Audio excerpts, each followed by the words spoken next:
Welcome, man. Welcome back to the channel, guys. 2010. I want to say, uh, Caravan, Dodge Grand Caravan. I don't know. It doesn't matter, guys. It will not start, and my job is simply to find out why. Now, when I came up to it, none of this worked as far as remotes or anything like that. Ooh, that's an indication that the battery is dead. But ooh, that sounds like a nice, healthy horn. I don't know, guys. Let's stop talking about it and be about it. Let's see what we got. Uh-oh. I heard a click. Hold on. Let me let the bell go away. Now. Ooh, a click, guys. Ooh, I'm getting nothing but a click. Oh, at 199,000 miles, who would like to wager a bet that maybe the starters? Now, be careful in doing that, guys, because the number one, we got to go to the heart and soul of the electrical system. Anytime you're doing anything electrical, you got to go toward the heart and soul of the electrical system, which is the battery. Without the battery, nothing else matters. All right. Without voltage at the battery, nothing else matters. Without proper connections at the battery, nothing else matters. So all of that play a major role in. You need to check that before you check anything else. Nowadays, on any car, on any problem, I'm talking, when I say any problem, I'm talking transmission, engines, body, anything. It all boils back down to how well your battery is performing. Okay, the electrical system, because everything is pretty much electronically driven. We have the electronically controlled transmission, in most cases the engine.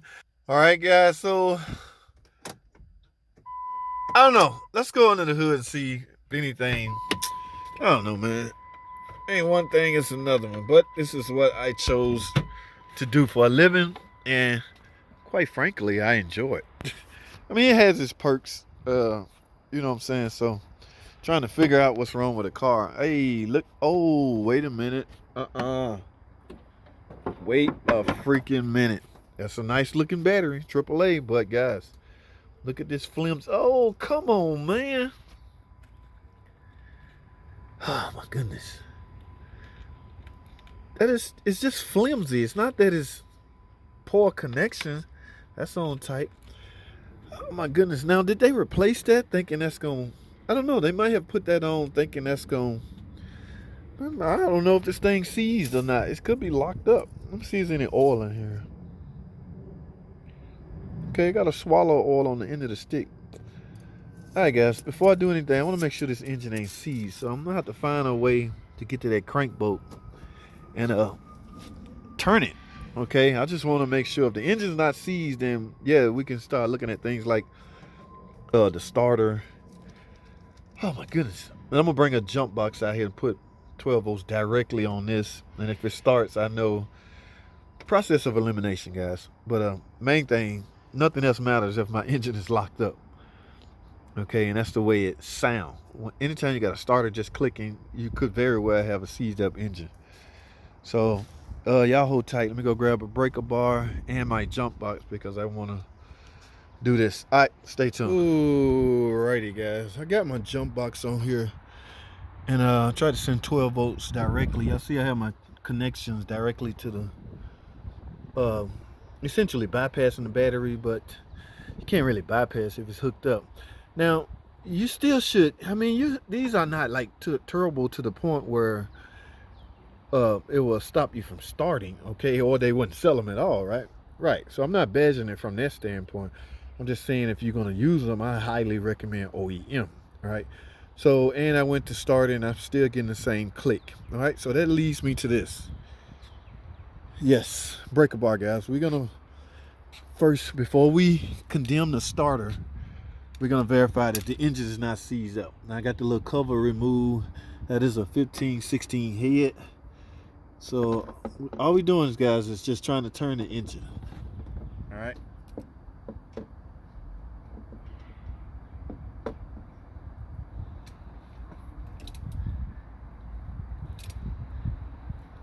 Yes.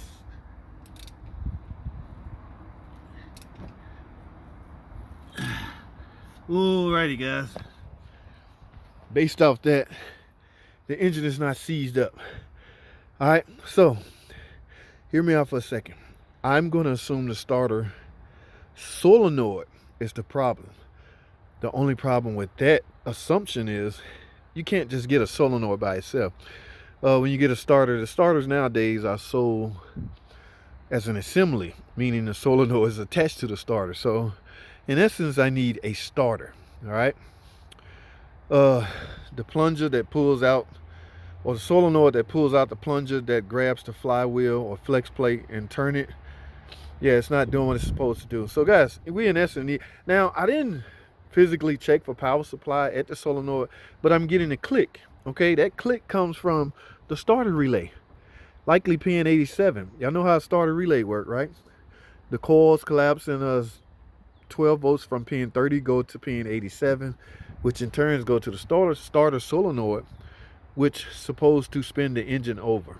Okay, I'm getting that signal based off that click. Okay, if I wasn't getting that click, yes, I would pull the solenoid wire off and make sure I'm getting 12 volts to it. But I'm getting that click, so that tells me that the circuit is complete. It's just that the hardware is not doing what it's supposed to do. So basically, in a nutshell, guys, we need a starter. As the YouTube community would say, the starter is bad. Yes. All right. Now, I have no way of checking charging system until I get it running, guys. Look, that alternator do not look good at all, right? But I have no way to check its performance. Right. It could very well need an alternator. Now, somebody already put a battery on it. I'm going to recommend a new cable, an OEM cable, but yeah, I'm going to have to say start here. Put a starter on it, then start here. If the alternator's charging, then I will need an alternator. But some customers want to know everything up front, and unfortunately, I would be gambling if I just say, you need a starter and an alternator. I can see your battery is good because it's new. Yeah, that's gambling with people's money. Everybody may not have money like that. And this alternator do not look good at all. So I'm going to give the customer the option, guys. And that's what I highly suggest you guys do. Don't get yourself in a bind. And you also don't want to just recklessly waste people's money. What if I say you need an alternator and a starter, they buy it. I put the starter on, fire it up, it's charging, it's doing its thing. It's just starter, this alternator is just ugly, but it's working. Yes, that would be a waste, right? So I wouldn't want my money wasted, and I don't want to waste my customers' money. So that's where we at on this car, guys. If they buy it, it's no big deal. In fact, I have a video out already on how to replace starter. I just link it in the description. So we'll just call this a diagnostic video. All right, that's all I have, guys. Thanks for watching.